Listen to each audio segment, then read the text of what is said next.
جب جادوگری کا فن عروج پہ آیا اور گھر گھر جادوگر اپنے فن کا مظاہرہ کرنے لگے تو اللہ نے حضرت موسیٰ علیہ السلام کو کرشماتی عصا عطا کیا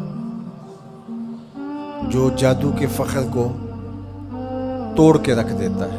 کبھی اژدہا بن جاتا ہے، کبھی ٹارچ بن جاتا ہے، کبھی اتنا لمبا ہوتا ہے کہ پتے جھاڑ لیتے ہیں، کبھی ٹیک لگا کے کھڑے ہو جاتے ہیں. تو یہ عصا ان کو بطور معجزہ عطا کیا گیا جب جادوگری کا فن پورے عروج پر تھا. موسیقیت کا جب بانکپن آیا اور موسیقی کے ذریعے لوگوں کو مسحور کیا جانے لگا تو اللہ نے حضرت داؤد علیہ السلام کو وہ آواز کا جمال عطا کیا کہ جب وہ زبور پڑھتے تھے تو اڑتے پرندے رک جاتے تھے. ایسا حسن عطا کیا. لوہے کی صنعت عروج پہ آئی اور لوہے کو گرم کر کے نرم کیا جاتا، ڈھال کر کے زرہیں تلواریں بنائی جاتی، ظروف بنائے جاتے.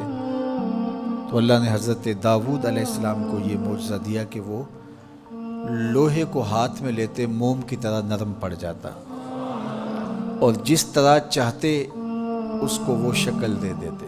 طب یونانی جب اپنے مرتبہ کمال کو پہنچتی ہے اور ہر مرض کی تشخیص، تدبیر اور علاج معالجہ دریافت کر لیا جاتا ہے، لیکن 3 امراض کا علاج طب یونانی سے نہیں ہو سکتا ہے. مادرزاد اندھے کی آنکھوں میں روشنی نہیں رکھ سکتے، کوڑی کے جسم کو شفا نہیں دے سکتے، تیسرا ان کے پاس موت کا علاج نہیں ہے. تو طب یونانی کے عروج کے زمانے میں حضرت عیسیٰ آتے ہیں تو ان تینوں مرضوں کا علاج لے کے آتے ہیں. مردے کو ٹھوکر مارتے ہیں، وہ اٹھ کے باتیں کرنے لگ جاتا ہے. کوڑی کے جسم پہ ہاتھ پھیرتے ہیں، اسے شفا مل جاتی ہے. نابینا کی آنکھوں پہ ہاتھ رکھتے ہیں، نور اترنے لگتا ہے. مصر کے کوچہ و بازار میں جب حسن والوں کے حسن کے چراغ جلنے لگے اور ایک سے بڑھ کر ایک حسین دل لبھانے لگا، ان کی عشوہ ترازیاں نیندیں اچاٹ کرنے لگی تو اللہ نے حسن و جمال کے زمانے میں حضرت یوسف علیہ السلام کو معجزہ جمال دے کے بھیجا. اور جب ان کے جمال کا، حسن کا چراغ روشن ہوا تو سارے دیے بجھ گئے، اور جنہیں ناز تھا اپنے حسن پہ وہ اپنی انگلیاں کاٹتے ہوئے دکھائی دیتے. تو ہر دور میں ایسا ہوا. آپ انبیاء کی تاریخ پڑھتے جائیں اور ان کے معجزات دیکھتے جائیں اور اس دور کا عروج اور بانکپن آپ کو جو ملے گا، معجزہ اس کا توڑ آپ کو نظر آئے گا. جب میرے اور آپ کے آقا و مولا تشریف لائے تو زبان و بیان کا عروج تھا، قرآن دیا گیا.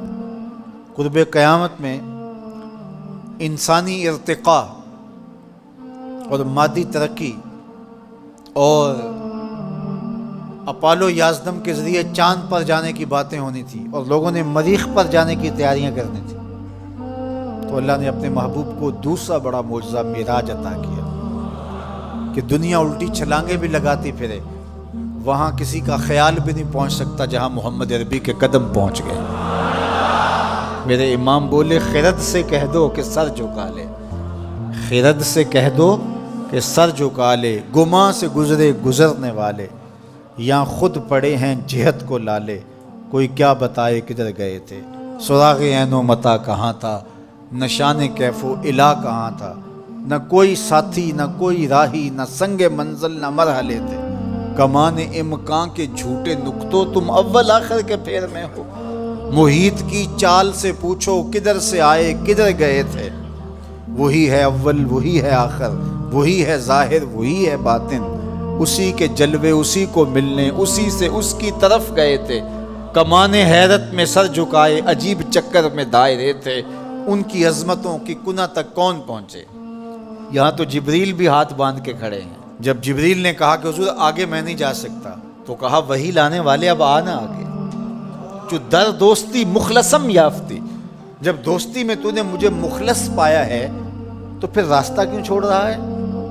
تو عرض گزار ہوئے اگر یک سر موئے برتر پرم، فروغ تجلی بسوزت پرم، لو دنو تو خط وطن لہ ترک تو، اس سے آگے میں بڑھ ہی نہیں سکتا، اگر ایک قدم بھی آگے بڑھوں تو جل کے راکھ ہوتا ہوں۔ تو جہاں جبریل بھی پیچھے رہ گئے، ملائک بھی پیچھے رہ گئے، کوئی فلک تے رہ یار گیا، کوئی جا سدرہ تے ہار گیا، ایک کالیاں زلفاں والا سی جڑا عرش تو بھی لنگ پار گیا، کوئی حد ہے ان کے عروج کی بلغ العلا بے کمالے۔